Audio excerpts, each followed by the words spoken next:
ये कहते हैं कि मेहनत इतनी खामोशी से करो कि सफलता शोर मचा दे। श्रेयस अय्यर दिल्ली को फाइनल ले गए, केकेआर को चैंपियन बनवाया और फिर पंजाब को फाइनल तक ले गए।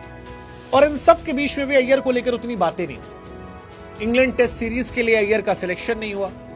टीम इंडिया में किसी भी फॉर्मेट की कैप्टेंसी को लेकर उनके बारे में इतनी बातें नहीं। लेकिन कहते हैं ना कि जब रन अच्छे बनते हैं या परफॉर्मेंस अच्छी होती है तो जनता का प्यार ही पीआर बन जाता है, और यही अय्यर के साथ हुआ। सोशल मीडिया पर अय्यर को इतना सपोर्ट मिला कि फाइनली श्रेयस अय्यर कमबैक कर रहे हैं, और ये ग्रैंड कमबैक है क्योंकि श्रेयस अय्यर टीम इंडिया के उन कुछ लिमिटेड खिलाड़ियों में से होने वाले हैं जो इंडिया के लिए तीनों फॉर्मेट में खेलेंगे। हाँ जी, श्रेयस अय्यर को एशिया कप के लिए सेलेक्ट किया जा रहा है, और इस बार एशिया कप जो है वो T20 फॉर्मेट का है। श्रेयस अय्यर को होम टेस्ट सीरीज के लिए सेलेक्ट किया जा रहा है वेस्ट इंडीज के सामने, और अय्यर जो है वो ऑलरेडी वनडे फॉर्मेट का हिस्सा है। अब श्रेयस अय्यर का T20 में आना मेरे लिए बड़ी खबर है, क्योंकि अय्यर को बीते कुछ सालों में T20 टीम में देखा नहीं गया।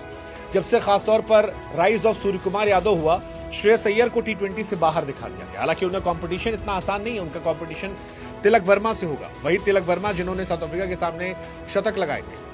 बट अय्यर ने भी जो पारियां खेली हैं बीते कुछ समय से और जो एग्रेसिव अप्रोच अपनाया, मुझे लगता है कि वो अब उन्हें खास बना रहा है, और इसीलिए श्रेयस अय्यर अब बेहतर तरीके से आ रहे हैं। लेकिन श्रेयस अय्यर को लेकर कहानी यही है कि उनका सिलेक्शन T20 टीम में हो जाएगा एशिया कप में, और उसके बाद वेस्ट इंडीज सामने भी होगा। सच कहें तो इंडिया वर्सेस इंग्लैंड सीरीज में या इंडिया वर्सेस ऑस्ट्रेलिया सीरीज में अगर कहीं कोई कमी लग रही थी तो वो एक खिलाड़ी को लेकर लग रही थी।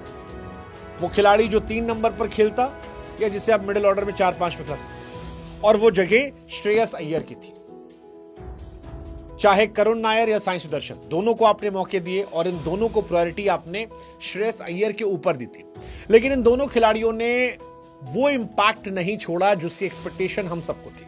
आपने देखा होगा टेस्ट सीरीज में केएल राहुल ने परफॉर्म किया, जायसवाल ने परफॉर्म किया, शुभमन गिल ने परफॉर्म किया, नीचे ऋषभ ने परफॉर्म किया, आपके जड्डू ने परफॉर्म किया, इनफैक्ट वॉशिंगटन सुंदर को भी जहां मौका मिला उन्होंने परफॉर्म किया।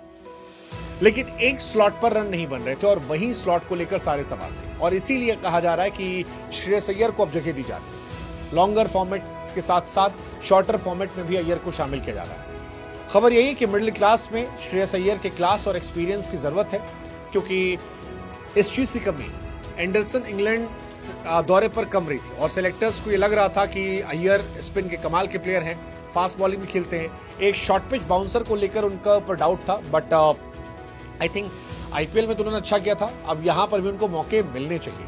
वैसे भी मुझे याद एक जमाने में अय्यर जब टेस्ट सीरीज खेलते थे और सूर्या का सिलेक्शन हुआ था, और द्रविड़ का एक स्टेटमेंट आया था, द्रविड़ से पूछा गया कि अगर अय्यर फिट हुए तो द्रविड़ ने कहा था फिर सोचने की जरूरत नहीं, उनमें इन्वेस्टमेंट की जा रही थी। लेकिन फिर थोड़ा डिरेल हो गया। अय्यर कमाल के प्लेयर तो हैं, मतलब अगर आईपीएल भी देखोगे आप तो इस साल आईपीएल में 604 रन बनाए थे, 175 के स्ट्राइक रेट से, 49 छक्के मारे थे। सो आई थिंक उनकी जगह बनती है, तीनों फॉर्मेट में बनती है, कम से कम इस साल तो बनती है। अब सरपंच साहब का स्वैग देखने लायक होगा, क्या उन्हें अब खिलाते हुए 11 में देखने लायक होगा। बट मुझे लगता है कि अगर वो आएंगे तो फिर प्लेइंग 11 में भी हिस्सा उनका बन जाएगा। कौन बाहर बैठेगा वो देखने वाली बात होगी, बट अय्यर अगर आते हैं तो तीनों फॉर्मेट में उन्हें खिलाया जाएगा। सरपंच साहब को T20 फॉर्मेट में देखे काफी जमाना हो गया। मुझे याद है अय्यर साहब जो हैं वो बहुत पहले T20 फॉर्मेट में थे। हालांकि आखिरी बार जब वो आई थी तो 55 पे 4 था, उस पर उन्होंने चिन्ना स्वामी में 37 बॉल में 53 रन मारे थे। इनफैक्ट लास्ट टाइम उन्हें शायद वाइस कैप्टन के तौर पर ही लाया गया, फिर बाहर बिठा दिया गया। टेस्ट में भी उन्होंने 24 इनिंग खेली है, 811 रन है। बट ये वाले अय्यर थोड़े बेहतर हैं, अभी अय्यर काफी मैच्योर हो गए हैं, बेहतर है। मुझे लगता है कि 3 नंबर पर जो इशू हमें खल रहा है वहां पर ये इंपैक्ट डाल सकते हैं। बट इनकी शुरुआत क्या करुण नायर के लिए एंड होगी? I don't know. Fire is coming तो वेयर इज नैयर, मतलब I don't know. Shreyas Iyer का किस्मत का सितारा बीते कुछ समय से बुलंद रहा है, सेलेक्टर्स ने ध्यान नहीं दिया, बट उनका सितारा बुलंद था। रणजी जीता मुंबई के साथ, आईपीएल केकेआर साथ जीता, ईरानी कप मुंबई के साथ जीता, सैयद मुश्ताक अली जीता मुंबई के साथ, चैंपियंस ट्रॉफी जीता इंडिया के लिए, फिर आईपीएल फाइनल में गए पंजाब के साथ। और क्या चाहिए था? अब उनको यहां मौका मिला है। So all the best Shreyas Iyer. And तेरा क्या होगा करुण नैयर, सोचने वाली बात है। लेट्स सी, देखते हैं।